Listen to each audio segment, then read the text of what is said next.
Hola, ¿qué tal están? Bienvenidos. Hábitos que ayudan a pensar mejor. Ciertamente hay numerosos hábitos o costumbres que ayudan a reflexionar mejor. Aquí solamente voy a comentar algunos de ellos, no pretendo ser exhaustivo en lo que voy a explicar, en lo que voy a comentar. Y quiero comenzar por Platón. Platón es uno de los grandes filósofos de la historia de la filosofía occidental. Nació en el año 427 en Atenas y murió en la misma ciudad en el año 347 antes de nuestra era, antes de la era cristiana. Platón escribió en forma de diálogos, aunque él consideraba que la escritura era un fármaco de la memoria, porque estaba convencido de que lo mejor para filosofar, para pensar, era dialogar, debatir, dialogar con otros pensadores, con otras personas, siguiendo los planteamientos, por ejemplo, de su maestro y amigo Sócrates, que murió en el 399 a.C., y del que fue discípulo durante unos 8 años aproximadamente hasta su muerte. Platón desarrolló sus teorías filosóficas, políticas, antropológicas, éticas y metafísicas a través precisamente de los diálogos que escribió, que fueron numerosos y que son realmente diálogos muy bien escritos, de una forma muy profunda y donde trata muchísimas cuestiones filosóficas de una gran importancia, el tema de la muerte, de la vida, la inmortalidad del alma o la supuesta inmortalidad del alma, el mundo inteligible, el mundo sensible, la teoría de las ideas, etcétera, etcétera. Por supuesto, el propio Platón fue cambiando aspectos de su pensamiento a lo largo de su vida. Hizo varios viajes también a Siracusa, etcétera, y al final eso también transformó su pensamiento hasta cierto punto. De hecho, uno de sus últimos tratados, probablemente el último, Las leyes, pues cambia su doctrina política un poco y dice que tiene que haber un consejo nocturno que regula hasta los juegos de los niños.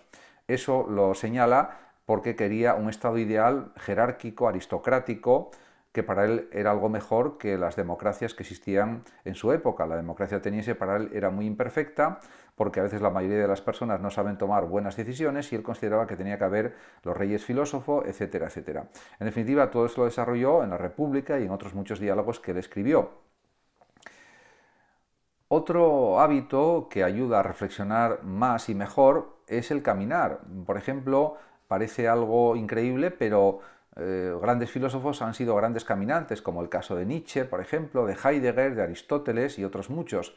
Aristóteles, por ejemplo, es conocido como un gran pensador peripatético, el que creó la escuela peripatética, la escuela de los paseantes. El mismo Aristóteles, según dicen los historiadores, pues impartía sus clases paseando, caminando por el Liceo, desde el año 335 hasta el año 323 a.C., y Teofrasto, que era un gran amigo y discípulo de Aristóteles, que era fundamentalmente botánico, pero también filósofo, como Aristóteles, pues también seguía las enseñanzas de su amigo Aristóteles y también escribió algún tratado filosófico, además de obras de botánica, y colaboró de una forma intensa con las investigaciones y los estudios y la enseñanza que impartió Aristóteles en el Liceo. En ese sentido, a la muerte de Aristóteles le sucedió Teofrasto como director del Liceo. Realmente, pues efectivamente está demostrado además por estudios de neurociencia y estudios médicos que la memoria y la atención mejoran después de caminar y de hacer ejercicio. Y eso pues es algo comprobado y verificado. Por lo tanto, diríamos que también el hacer deporte beneficia a la memoria y beneficia a la atención, pero simplemente caminar pues también. Otro hábito, otra costumbre, podríamos decir también, que también ayuda mucho o ayuda en parte a pensar mejor, vamos a decirlo de forma más precisa, es escribir. Michel de Montaigne, este gran escritor y filósofo que escribió sus ensayos, que son unas 1000 y pico páginas de extensión, se retiró de la política a su castillo en 1571 en Francia, en su castillo pues, en la zona de Francia de Burdeos, cuando contaba con 38 años de vida o de edad y se dedicó a escribir sus ensayos desde entonces hasta su muerte en el año 1592. Escribió pues, más de 1100 páginas aproximadamente, con ensayos realmente muy interesantes, artículos muy interesantes que conforman sus ensayos. Entonces él, a la vez que escribía, pensaba, porque escribir es pensar y pensar es escribir también. Están, por supuesto, los pensamientos interiores, pero también escribir es una forma de pensar. Otro filósofo, como es Wittgenstein, que murió en el año 1951, escribió también, aparte de sus obras, cuadernos diarios que se publicaron tras su muerte. Entre sus obras más importantes destacan el Tractatus Logico-Philosophicus o Logicus Philosophicus o Tratado Lógico-Filosófico y las Investigaciones Filosóficas, que es su obra de la segunda parte de su filosofía. Para él, escribir, para Wittgenstein, era otra forma de reflexionar, y lo dice muy claramente y muy explícitamente en una frase que quiero citar literalmente, que es del propio Wittgenstein, y que dice: «Realmente pienso con mi pluma, pues a menudo mi cabeza no sabe nada acerca de lo que mi mano está escribiendo». Bellísima frase que refleja la importancia de escribir para pensar, porque al escribir ordenamos nuestras ideas y las componemos, las conformamos de una manera estructurada, y eso nos ayuda a pensar mejor y a pensar más también, por supuesto, y a organizar mejor nuestras ideas, nuestros conceptos, etc. Por otra parte, hay otra costumbre o hábito que es importantísimo. Yo creo que es el más importante de todos, que es la lectura, el leer. El hábito de leer, el hábito de la lectura, la costumbre de leer.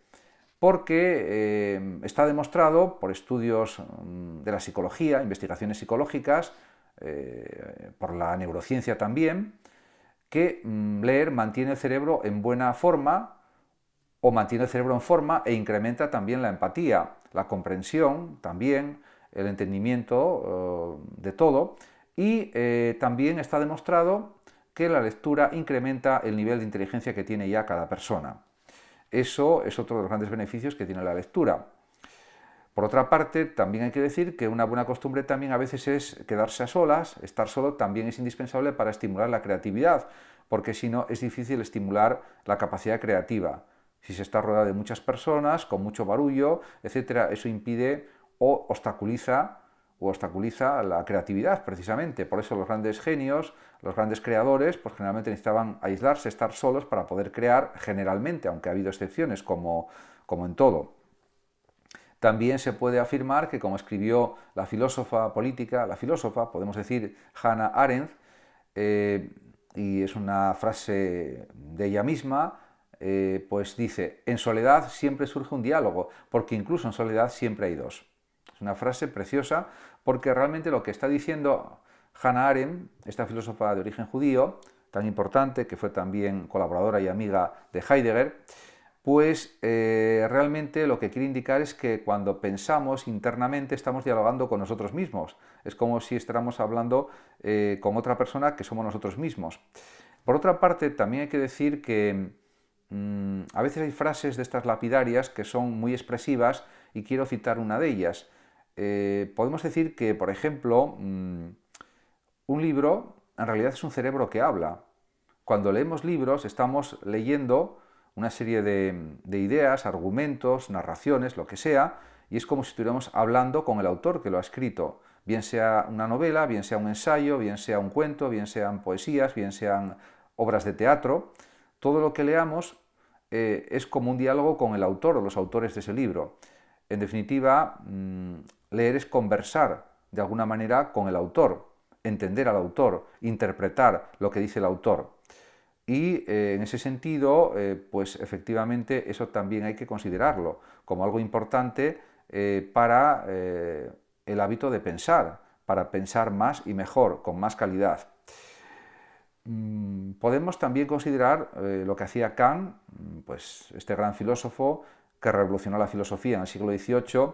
Immanuel Kant pues tenía un horario de vida muy estricto, se levantaba a las 5 menos 5 de la mañana, lo levantaba su criado Lampe, y daba clase de 7 a 11 de la mañana, y daba siempre un paseo de forma siempre muy rutinaria, muy metódica, y bueno, pues realmente pasear le ayudaba a aclarar las ideas, a pensar también, y eso es algo que también han hecho otros filósofos, como ya dije, y que hacía, por ejemplo, Heidegger, hacía también Nietzsche, paseaba muchísimo, caminaba muchísimo, y ha habido otros muchos filósofos. Kierkegaard, por ejemplo, también era un gran caminante y le venía bien para pensar, para escribir, para todo.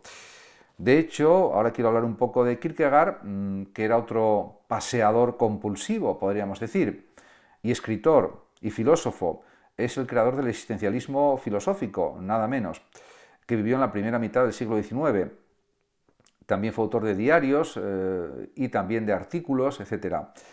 Y también tenía una costumbre que era tomar café después de cenar y tomar una copa de Jerez, y eso parece que le estimulaba sus pensamientos, sus ideas, aunque el problema de la cafeína es que aunque da energía y mejora la memoria y mejora las capacidades cognitivas, hay que tomar los cafés con moderación, no como por ejemplo hacía pues por ejemplo Balzac para poder escribir durante muchas más horas, que se tomaba pues igual 100 tazas de café al día o 50 tazas de café al día. Eso es una barbaridad, pero algo de café puede ser bueno para estimular un poco la mente, podemos decir que hasta cierto punto, lógicamente, porque hay que tener, diríamos, una actitud correcta en el sentido de saber conservar la salud, y el café puede ser perjudicial también para muchas personas, con lo que hay que hacer sobre todo es leer, es sobre todo conversar, leer y conversar son lo mejor para mantener activa la mente y para desarrollar mejor las funciones cognitivas, la lectura, el estudio, las conversaciones, eso es lo fundamental. Lo demás pues más bien es accesorio. Muchas gracias a todos por su atención, y el que lo desee puede compartir este vídeo, darle like o suscribirse a mi canal de YouTube. Hasta siempre.